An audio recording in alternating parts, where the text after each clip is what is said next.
The silent courage theme, not fighting the oppressor, but helping the oppressed. In a small town on the outskirts of Yorkshire, there was an old secondary school where a quiet boy named Ethan sat in the back row of Year 7. He was always calm, reserved, and hardly ever spoke. His school uniform, though clean, was worn out. His shoes had tiny tears, and his notebook was faded from use. Still, Ethan never complained. Among his classmates was Liam, the loud and dominant boy from a wealthy family. Liam's father was a successful businessman who donated regularly to the school, and teachers often turned a blind eye to Liam's behavior. Every day, he mocked Ethan. "Did your shoes come from the charity shop again? You know, no one's going to hire you looking like that," he'd laugh, drawing chuckles from other students. But Ethan would just lower his head, staying silent. His silence wasn't weakness, it was his way of surviving. Then one day, a new student joined the class, Daniel. He had transferred from London, was smart, confident, but unassuming. On his first day, he noticed Ethan sitting alone and asked if he could sit beside him. Ethan looked surprised. No one had made such a request before. Daniel smiled warmly and said, "I'm Daniel. Hope you don't mind some company." From that day on, Daniel stayed close to Ethan. He helped him during lessons, shared his lunch, and included him in group projects. Ethan, hesitant at first, slowly began to smile more. Liam noticed this and wasn't pleased.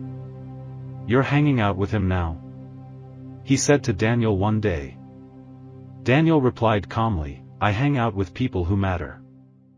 Not just the ones who show off." This quiet defiance caught the attention of others. They began treating Ethan differently, not with pity, but with respect. Ethan started participating in class, and even teachers began acknowledging him more often.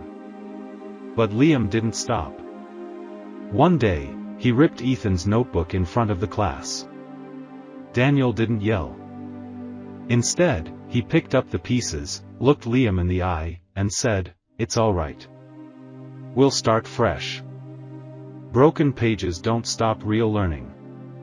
Ethan, watching this, felt something shift inside. For the first time in his life, someone had stood by him, not with fists, but with dignity.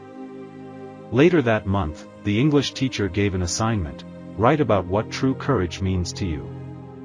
Ethan wrote, "True courage is not fighting the bully, but standing beside the one being bullied. It's not loud or angry. Sometimes, the quietest actions make the loudest difference." The teacher read Ethan's essay aloud.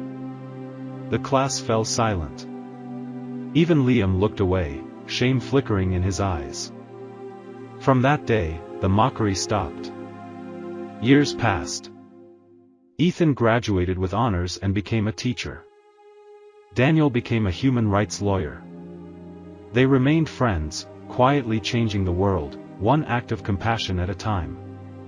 One day, in his own classroom, Ethan said to his students, "Never judge someone by what they wear, how they speak, or how silent they are. The strongest hearts often make the quietest sounds. Don't waste time fighting those who hurt, spend it healing those who are hurting."